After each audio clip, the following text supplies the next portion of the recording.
Eu consertei o kit interposer. Isso sem usar metal líquido. Bom, bora lá. No último vídeo eu mostrei pra vocês essa questão de kit interposer que um inscrito deu aqui pro canal. Esse kit tava com alguns comportamentos estranhos. Um deles era a questão de temperatura. O ponto da parte 1 daquele vídeo foi mostrar que sim, esses kits são ótimos em questão de performance bruta, mas tem alguns detalhes que vocês precisam se atentar. Depois de mais ou menos uma semana de incansáveis testes, eu cheguei a uma solução. Vou falar sobre isso e muito mais depois da palavrinha do patrocinador do canal, que é a GVGmall. A GVGmall nada mais é que uma plataforma de venda de keys online, tanto para Windows, tanto para Microsoft Office, mas também para jogos da Steam, Origin. Ela vende também gift cards, itens para jogos como Ragnarok e também Final Fantasy, tudo isso por um preço muito baixo. Eu tô aqui no site da GVGmall e é só pesquisar aqui o Windows, que você vai ver que a gente tem todas essas keys aí pra gente escolher. Eu vou estar escolhendo essa do Windows 10 OEM Pro aqui, e você vê, a gente tem uma licença de Windows 10 Pro por R$114, mas dá pra melhorar ainda mais esse preço. Depois de você logar na sua conta e clicar aqui no Compre Agora, você usando o cupom de desconto GDTI, você vai ter 25% de desconto. Então essa chave de ativação do Windows, que antes era R$114, agora tá saindo por R$86,15. Então é só a gente clicar em proceder checkout, só usar o meio de pagamento que você mais está acostumado para comprar online. É tudo bem seguro e rápido, pode ficar tranquilo. Depois de você ter recebido essa chave da GVGmall lá no seu painel de controle, você vai vir aqui no Windows e digitar SLUI.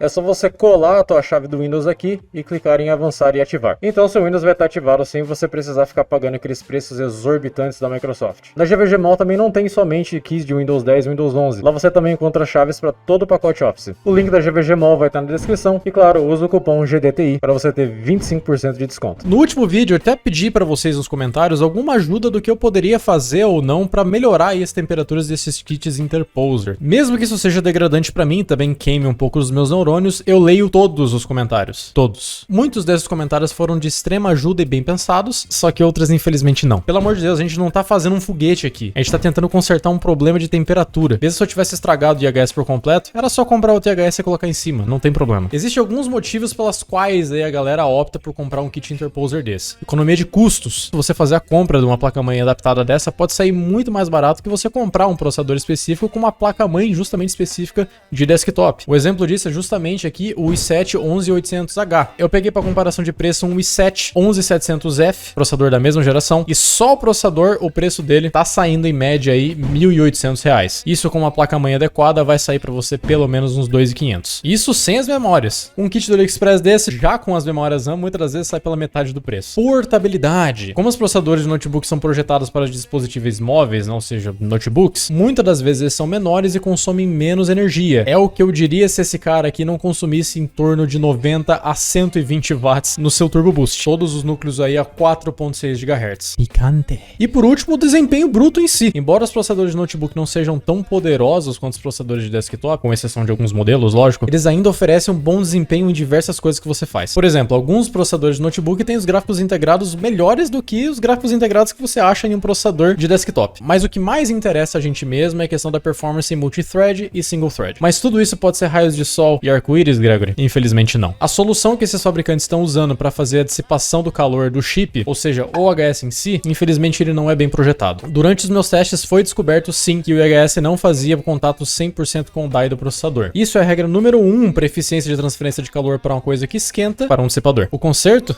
Metal líquido é o que eu diria se eu não estivesse pensando tanto no problema. O metal líquido nesse caso ele está sendo usado para preencher esse vão entre o die e o IHS. Da mesma maneira que é utilizada aquela pasta térmica, eu acho que é a PTM 9750. Se inscreve aí no canal se você quer que eu mostre ela aqui também. Eu ouvi dizer que ela tem até a mesma performance que metal líquido. Bizarro. Dá uma olhadinha nesse vídeo que eu gravei porcamente com o meu celular. Finalmente. Eu lixei de novo aquela base ali, né, o IHS. E eu também tô fazendo a utilização dessa pasta térmica aqui, tá? A pasta térmica que vem nesses kits. 13.4 watts por metro Kelvin. O negócio aqui é parrudo, tá? Resultado. Já tem um tempo de teste aqui. Não temos nenhum tipo de CPU throttling. Olha a temperatura que a gente tá aqui agora. Ó, 55 graus. Se eu ver aqui no HW Monitor, a CPU inteira tá falando 65, 61. Aqui a gente fala 62. Não temos mais problema de overheating, né? Problema de thermal throttling, pelo menos nesse caso aqui. Então eu estava certo. Aquele IHS tava podreira, tava pãozeira.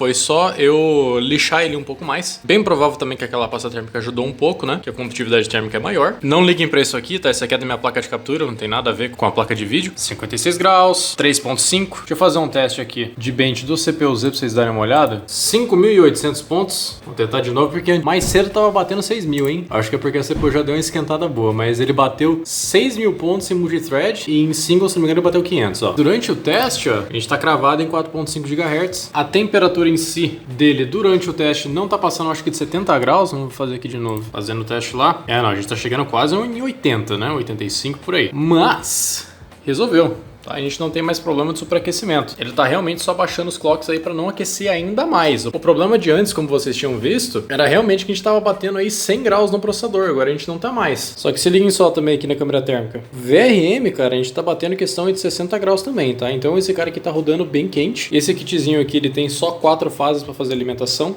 Então fica sobrecarregado, tá? Principalmente que esse processador aqui é um processador muito parrudo. O vento que tá saindo do meu water cooler aqui tá bem morno. Então tá fazendo a transmissão térmica que era pra estar fazendo antes, tá? Como vocês podem ver, sem throttling, sem metal líquido, uma lixadinha a mais que eu dei nos postes de fixação ali para que eles não relem no PCB, ou seja, para fazer o contato 100% no die. Sucesso! Mas infelizmente o que tá sofrendo um pouco mais agora é a questão dos VRMs dessas placas. Ah, finalmente eu cheguei na parte dos VRMs. Uma das maiores preocupações da comunidade é que esses VRMs esquentam muito. Não precisa se preocupar muito com a temperatura do VRM, não. Com o sistema em idle, ou seja, sem fazer nenhum teste sintético, sem jogar videogame, sem fazer nada, tanto o kit i7 11800H quanto o kit i9 9900H tiveram uma temperatura máxima nos VRMs de 40.2 graus Celsius, isso com a temperatura ambiente de 32 graus Celsius. Lógico, isso usando o cooler box da Intel. Já em testes sintéticos, ou seja, AIDA 64, Cinebench, a temperatura máxima foi de 50 graus. Mais ou menos 1 grau de diferença aí, isso também com a temperatura ambiente de 32 graus Celsius. Mas essa história muda quando a gente faz o uso de um water cooler. O water cooler, como ele não joga ar nos VRMs, né, ao contrário do cooler box da Intel que joga o ar para baixo, ele sofre de temperaturas um pouco mais altas, tá? Em testes sintéticos, eu tive uma máxima de 64 graus Celsius. Isso com a temperatura ambiente de novo de 32 graus. Esse resultado para ambas as placas. A minha recomendação é, mesmo esses MOSFETs embaixo desse dissipador de calor trabalhando muito abaixo da temperatura máxima deles, infelizmente eu não consegui achar um datasheet desses MOSFETs porque não tem na internet, é um código simplesmente genérico, não tem como saber qual que é a temperatura máxima deles, mas eu vou chutar aí que é pelo menos uns 105 graus. Se você for usar o water cooler nessas placas, compre aquele kit de dissipador que tem no AliExpress. Eu vou ter esse link desses dissipadores aqui na descrição do vídeo. Caso você esteja usando o cooler box da Intel, ou se você está usando algum outro tipo de cooler que seja low profile e jogue o ar para baixo, não tem necessidade nenhuma de você fazer o upgrade tanto dessa placa i7 11800H e do i9 9900H. As temperaturas estão ok. O kit que eu recebi de presente do inscrito, infelizmente ele ainda tinha mais um problema. Esse problema aí já é relacionado à loteria do silício. Esse chipset que tem na placa, mesmo em velocidades estoque, mesmo com a BIOS totalmente sem mexer em nada, ela tava dando tela azul da morte. Isso em testes de stress ou até mexendo no Windows sem fazer nada. Em teste de stress variava mais ou menos aí em 5 minutos até 1h30. E o erro que dava é esse erro aqui, ó. Where underline uncorrectable underline error. Esse é um erro relacionado a hardware. É um erro bem genérico. Ele não especifica se é memória, se é placa de vídeo, se é processador, se é alguma outra coisa. Ele só manda esse erro pra você e você que se vire. Depois de dar uma vasculhada no Event Viewer, eu descobri que esse erro estava sendo causado pelo processador. Alguns núcleos específicos do processador crashavam e davam esse tipo de problema. Às vezes era o núcleo 5, às vezes núcleo 8, reset de BIOS, overclock, underclock, nada resolvia. E as memórias também estão ok. Com a ajuda do meu osciloscópio, então, eu fiz a aferição dos pulsos de PWM que fazem a alimentação do processador. E o que eu vi é que mesmo quando esse cara tá em boost, lá em 4.5 GHz, cravadinhos, a largura de onda tava perfeita, não tinha nenhum tipo de anomalia. Pesquisando na internet, eu não achei nada sobre esse erro com a galera usando o kit interposer. Então eu decidi entrar em contato com a Ering no AliExpress, expliquei a situação pra eles, falei que eu tinha ganhado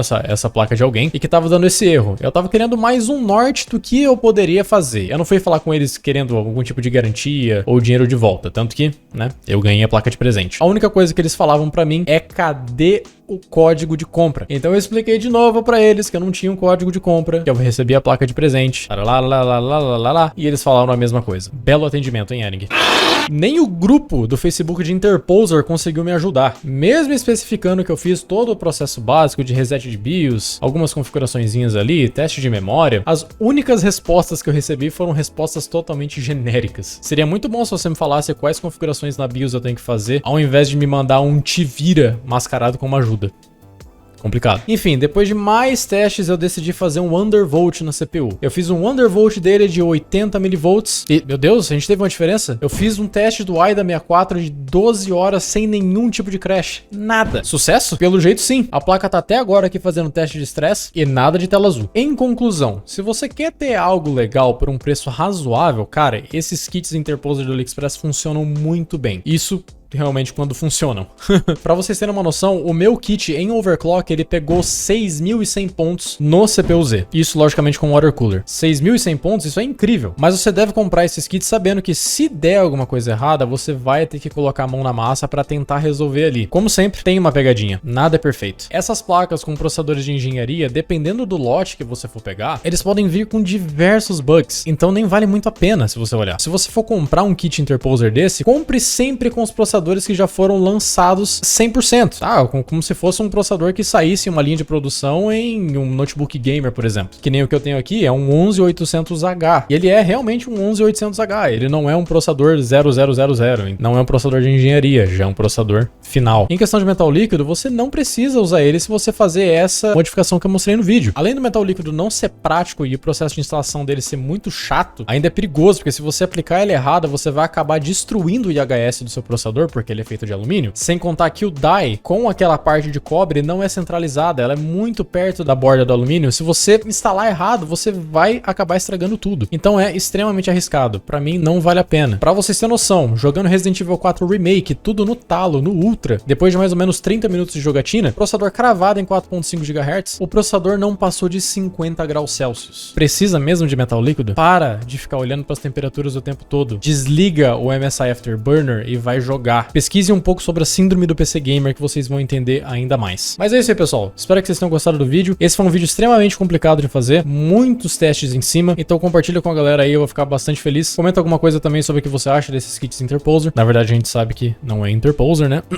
Dá um like, se inscreve no canal. Tamo junto, até o próximo vídeo. Valeu e tchau.